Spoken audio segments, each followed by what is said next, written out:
જય શ્રી કૃષ્ણ.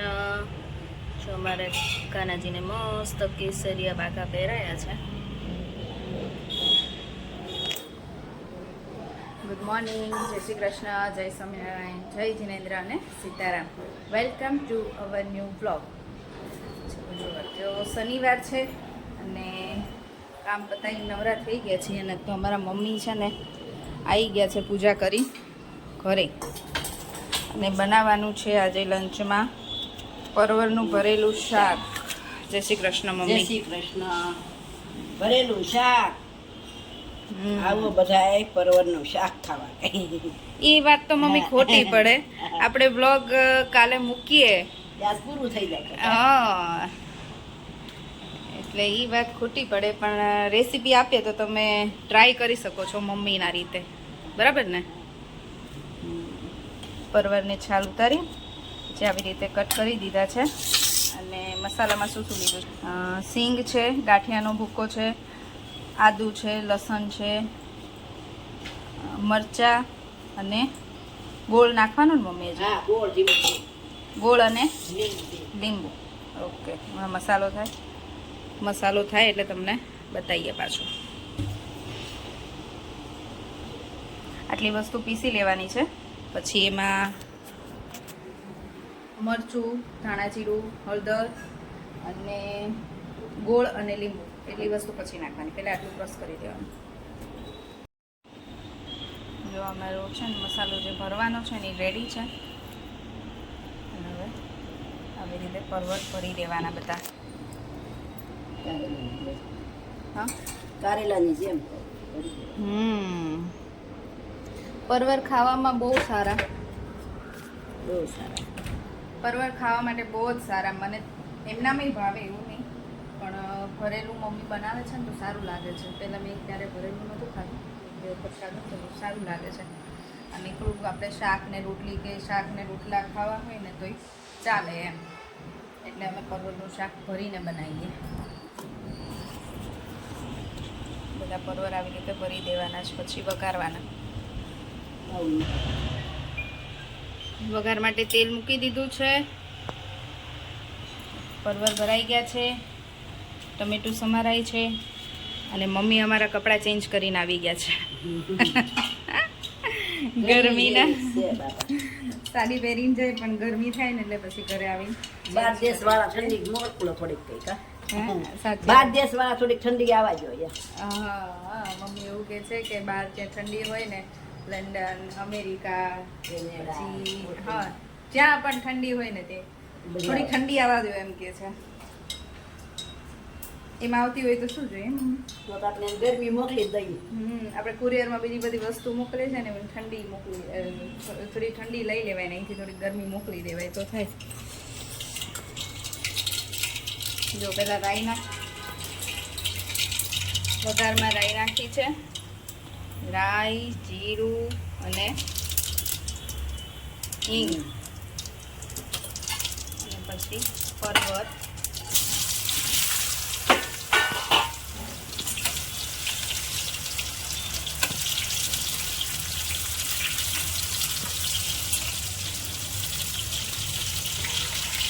બસ આવી રીતે પરવરને છે ને ધીમા ગેસે ચડવા દેવાના.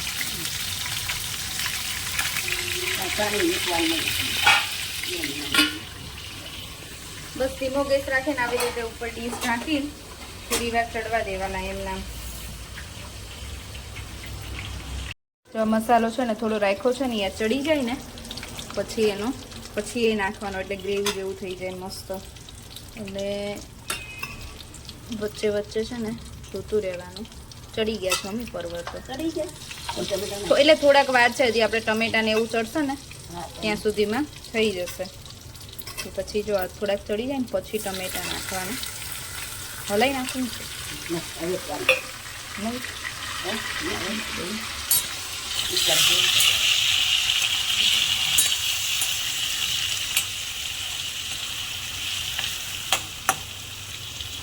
બસ. હવે ટમેટા ચડે ને ધીમો જ છે. બસ પાછું થોડી વાર ઢાંકી દેવાનું, ટમેટા ચડી જાય.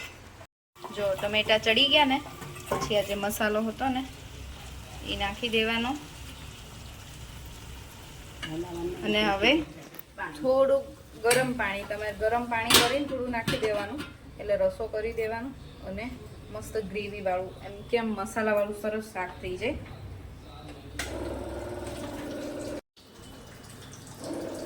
કોઈની કોમેન્ટ હતી કે તમે થાકેલા લાગો છો એમ, પણ એમાં એવું હતું 2 દિવસ છે ને મને મજા નહોતી, ગરમીના લીધે માથું એટલું દુખતું હતું. અને તમે અત્યારમાં જો હું છે ને સવારમાં એકદમ ફ્રેશ હોઉં, અત્યારમાં એનર્જી ફૂલ હોય અને ગરમીના લીધે 1 મિનિટ હો બેટા, અત્યારમાં છે ને બેટરી ફૂલ હોય ને, આમ કેમ બેટરી ચાર્જ કરી હોય એવી રીતે અત્યારમાં ફૂલ ચાર્જ હોય. પછી આમ જેમ જેમ જેમ દિવસ જાય ને અને જેમ આમ ગરમી વધતી જાય ને એમ રાત પડે તો સાવ મારી બેટરી લો જ થઈ જાય. તો મારા બ્લોગમાં જોવો ને તો સવારનું સ્ટાર્ટિંગમાં હું એકદમ ફ્રેશ હોઈશ અને રાત્રે એન્ડ કરવાનો હોય ત્યાં સુધીમાં તો હું ટેચ થઈ જ ગયો. એવું છે ગરમીના લીધે. હું એક નહીં, એમ બધાને ઘરમાં મારે બધાને એવું જ થાય. રાત અને સાંજ પડે ને પછી તો એમ ગરમીના લીધે બધા થાકી જાય. જો ગરમ પાણી નાખ્યું ને પછી ઉકળી ગયું ને એટલે આવું મસ્ત શાક રેડી છે. પરવરનું ભરેલું શાક. જો મસ્ત પરવરનું ભરેલું શાક, રોટલી, સલાડ અને છાશ. મમ્મી ને પપ્પાને બધા બેસી ગયા છે. ટુકડીનું કેવું બન્યું પપ્પા શાક? મસ્ત. મેં તો ચાખ્યું તો સરસ છે મમ્મી, સરસ બન્યું છે. સુખડી છે મમ્મી એવું કે છે, પ્રસાદીની સુખડી છે. આજે નીચે ગોરમાન સુખડી ધરાઈ હતી ને અત્યારે ધરી હતી ને.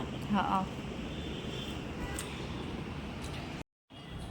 ચલો સાંજના 7 વાગ્યા છે અને અહીંયા મારો ગટુડો છે ને રમવા ગયો તો ને ત્યાંથી પાછો આવી ગયો છે. શ્લોક તારે હેર કટ કરાવવાના જ બેટા, હે ને? શ્લોક ગયો તો નીચે રમવા પણ આવી ગયો છે ને પાછો ટીવી લઈને બેસી ગયો છે. કેમ કે શ્લોકની સાયકલ બગડી છે, રાહીની સાયકલમાં જ હવા પૂરી, એટલે રાહી સાયકલ ચલાવે છે તો શ્લોક નહીં ચલાવે છે. પણ એના વ્હીલમાં ખબર નહીં શું છે, પંચર તો નથી. હવે એ પાછું જોઈએ પછી એને હવા પૂરી જોઈશું. એટલે તો ઠીક છે, એમાં હવા પૂરી છે તો રહેતી નથી એટલે ભાઈને છે ને મૂડ નથી, મારે સાયકલ ચલાવી છે અને મારી પાસે અત્યારે નથી એવું કહે છે. એટલે આવી ગયો છે ઘરે અને ટીવી જોવા બેસી ગયો છે. આજે બપોરે 2 બહાર જ રમતા હતા, અત્યારે આવ્યો છે ઘરે.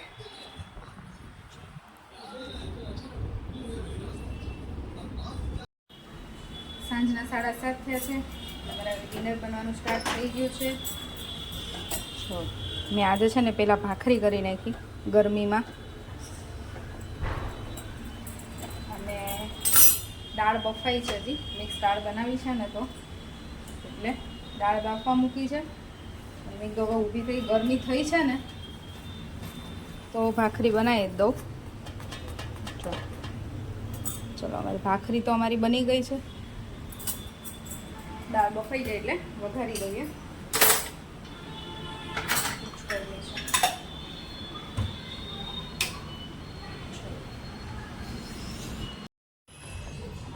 ચલો જો આ મિક્સ દાળ અમારી મસ્ત તૈયાર છે. લસણથી વઘારી દીધી છે. અને ભાખરી.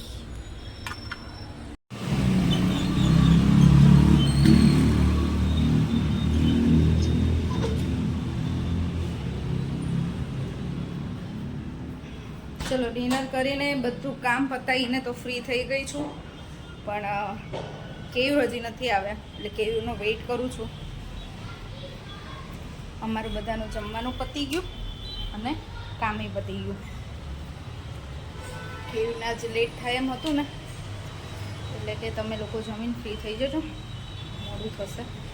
અને ઘરની બહાર બહુ મસ્ત પવન છે પણ ઘરમાં નથી લાગતો. થોડી વાર ઘરમાં વોક કરી લઉં. ચલો જો વોક કરીને પછી મસ્ત ઘરે આવીને ફ્રેશ થઈને પછી ટીવી જોતા હતા અમે. અને અહીંયા રાહી અને શ્લોક શું પીવે છે?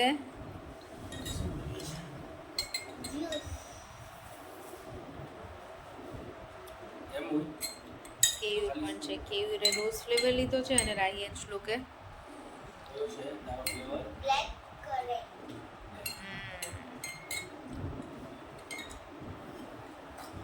પછી હવે સુઈ જવાનું છે ને હા ત્યાં એક એપિસોડ જોઈએ એક એપિસોડ જોઈ